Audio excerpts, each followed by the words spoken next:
Anki permet d'optimiser vos révisions pour apprendre le japonais. Et il est désormais disponible avec un nouvel algorithme, FSRS, qui est plus efficace que l'ancien algorithme SM2. Dans cette vidéo, je vais vous montrer exactement comment installer et configurer Anki pour rendre vos révisions les plus efficaces possible afin d'apprendre le japonais. Et si vous avez déjà Anki d'installer, je vais vous montrer comment on peut transitionner très facilement vers le nouvel algorithme pour profiter de révisions plus efficaces. Première chose que l'on va faire, c'est installer Anki. Pour ça, vous vous rendez tout simplement sur le site d'Anki. Ça devrait être le premier lien qui ressort si vous recherchez Anki. Je vous laisse le lien exact du site dans la description, comme ça, il n'y a pas de souci, vous aurez le bon lien. Une fois que vous arrivez sur le site, vous cliquez sur Download.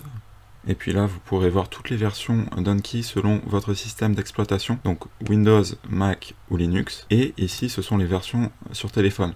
Très rapidement, les versions sur téléphone, elles sont pas mal pour réviser. Par exemple, si vous aimez bien réviser en déplacement, dans le train, dans le bus, ce genre de choses, c'est bien. Mais leur gros défaut, c'est qu'elles sont ultra reloues pour paramétrer Anki, on va dire. Donc l'idéal, c'est quand même de télécharger la version sur ordinateur, faire toute votre configuration sur ordinateur, créer vos cartes, etc. tout ça sur l'ordi, puis ensuite quand vous êtes en déplacement, vous pourrez réviser sur téléphone sans souci. Mais c'est très important d'installer au moins une version sur ordinateur. Moi je suis sur Windows, donc je vais télécharger la version pour Windows, mais le procédé sera similaire, peu importe votre système d'exploitation. Une fois le téléchargement terminé, on va tout simplement l'installer comme on installerait n'importe quelle autre application. Donc vous cliquez dessus.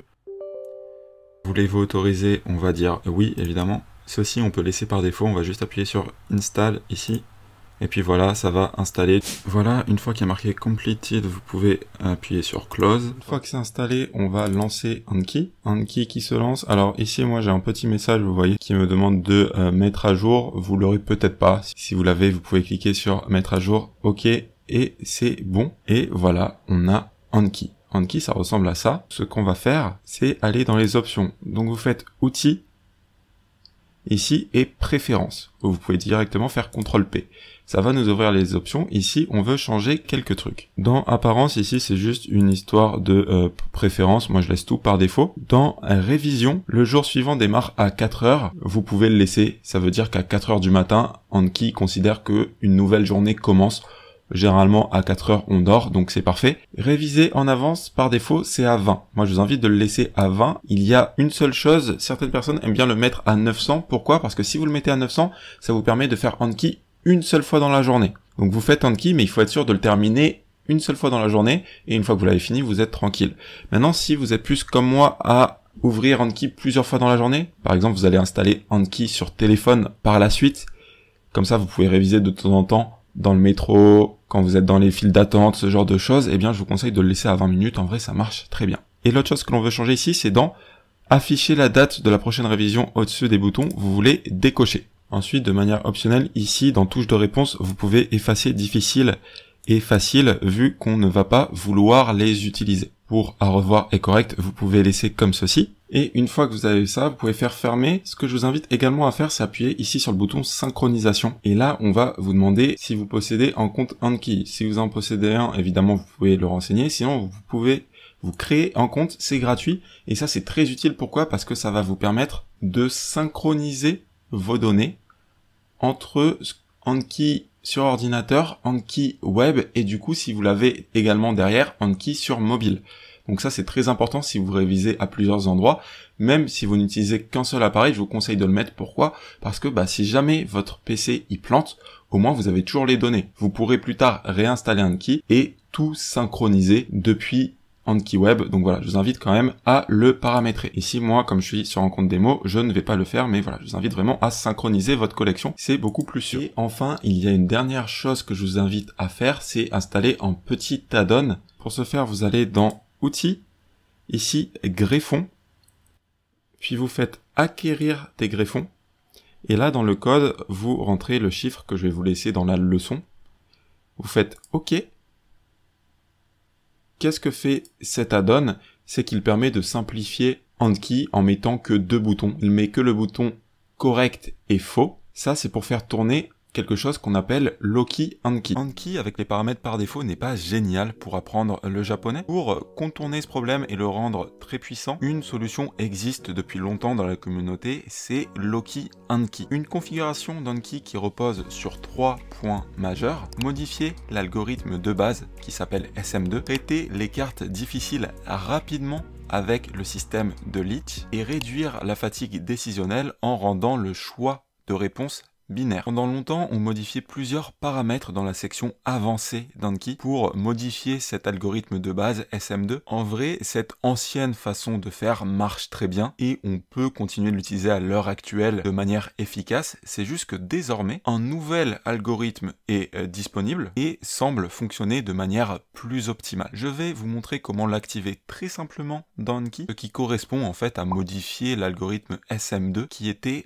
problématique. Ici, dans Anki, j'ai déjà 2 decks. Pourquoi? Parce que la configuration qu'on va faire, elle se fait sur les decks. Donc les decks, c'est quoi? C'est les paquets de cartes. Ici, j'ai les decks Tango N5 et N4 qui ressemblent à ceci. Ce sont des decks que je recommande pour commencer l'apprentissage du japonais. Toujours est-il que pour paramétrer Anki dans la finalité, ça va se passer une fois que vous aurez des decks. Donc ici, on peut voir que j'ai 2 decks qu'on appelle des decks enfants qui sont rangés dans une catégorie. Ici, Nihongo, donc japonais, un deck parent. C'est une idée assez importante à comprendre, ça, cette idée de deck enfant et de deck parent. Parce que quand on apprend le japonais, moi je vous conseille de mettre les decks qui sont assez proches dans la catégorie japonais. Pourquoi? Parce que l'idée c'est qu'on veut un petit peu tout mélanger. Pourquoi? Parce que vous voulez réviser un seul paquet en fait qui mélange un petit peu toutes vos connaissances. Toujours est-il qu'ici on a 3 paquets et que ça va avoir du coup son importance. Pour modifier les paramètres d'un paquet, il faut appuyer sur le petit écrou qu'il y a ici. Donc nous on va commencer par modifier le paquet parent en fait, le paquet qui est le plus gros, ici. Et on appuie sur Options. Ici, vous pouvez voir qu'on va avoir un groupe qui est généralement par défaut, sauf si vous l'avez déjà modifié.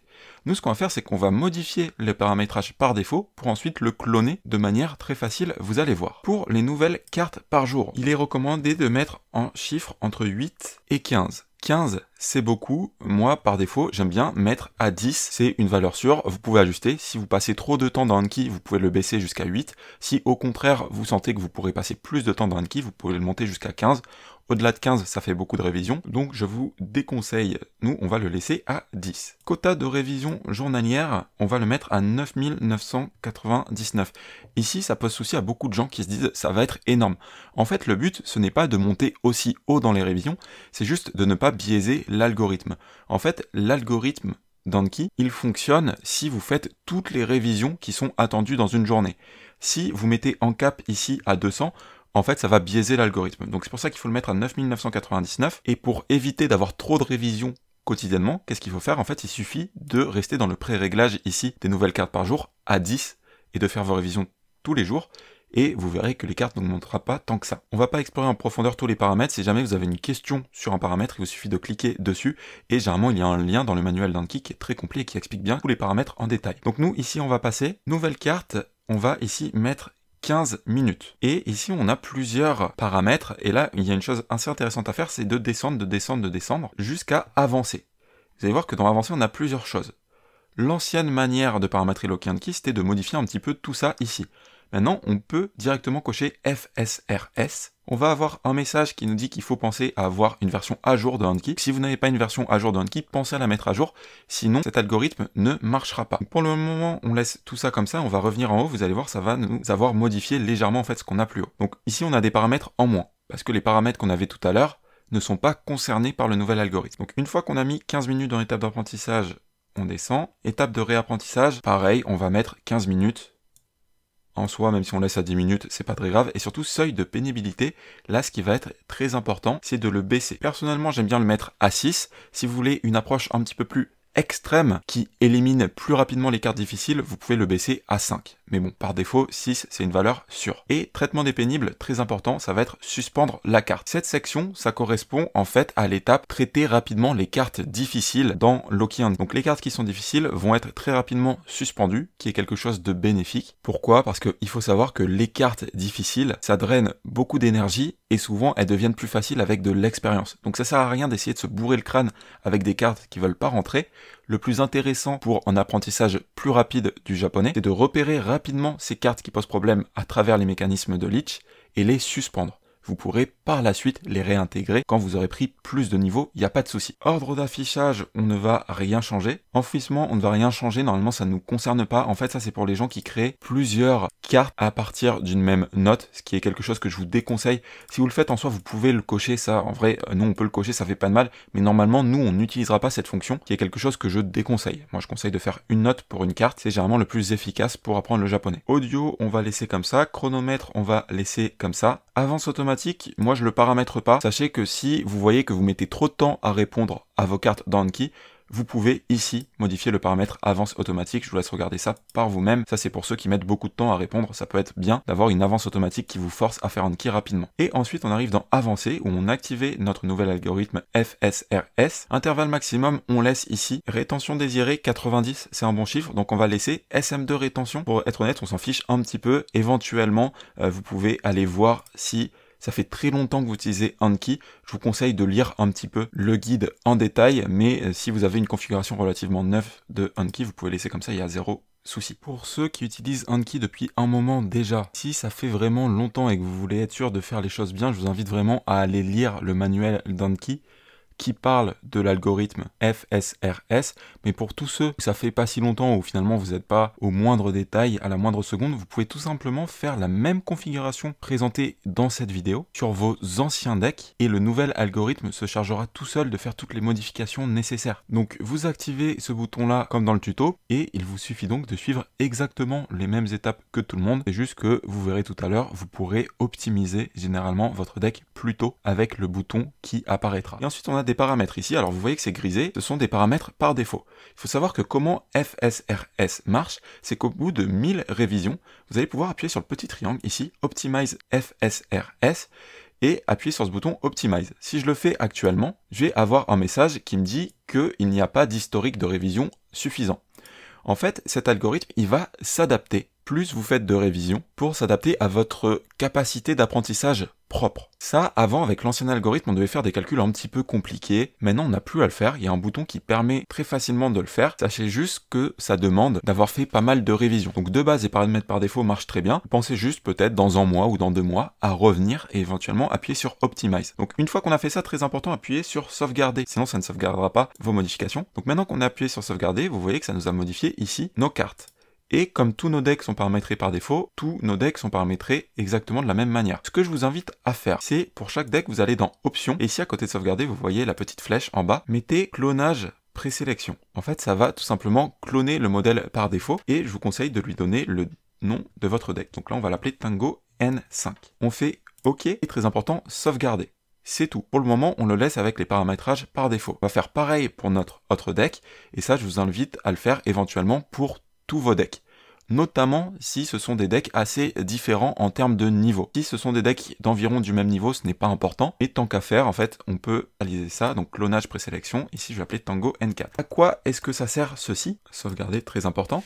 C'est que tous les decks vont avoir un niveau de difficulté qui leur est propre, qu'on va pouvoir optimiser avec l'algorithme. C'est-à-dire que là, maintenant, si je vais dans les paramètres options, que je descends tout en bas et que je fais Optimize ici, ça va me l'optimiser que pour ce deck. Donc notamment si vous avez des decks faciles et des decks difficiles, ça va optimiser de la meilleure manière possible. Et il y a un moyen très simple en fait de tout optimiser, c'est que si vous allez dans le deck parent, ici Nihongo, et que vous appuyez sur l'écrou, que vous faites option, c'est susceptible de changer au futur, mais vous aurez un bouton quelque part, ici il y a une flèche, et il y a Optimize All Presets. C'est susceptible de changer dans le futur, donc vous pouvez vous référer au manuel pour savoir où se trouve le bouton, et si vous faites ça, ça va tout simplement optimiser tous les paquets directement. Et maintenant pour réviser, ce que je vous invite à faire, c'est à cliquer sur le deck parent, il va se charger de tout réguler, vous faites étudier maintenant. Ici, Watashi wa Andes, on fait afficher la réponse. Vous allez voir qu'on a 2 boutons. Soit vous avez faux, soit vous avez bon, ce qui limite la fatigue décisionnelle. Si vous avez su lire et que vous connaissez la réponse, vous appuyez sur passe. Si au contraire, vous n'avez pas su lire ou que vous n'avez pas compris le sens, vous appuyez sur fail. Et voilà, vous avez désormais un Anki configuré pour tout défoncer dans votre apprentissage du japonais.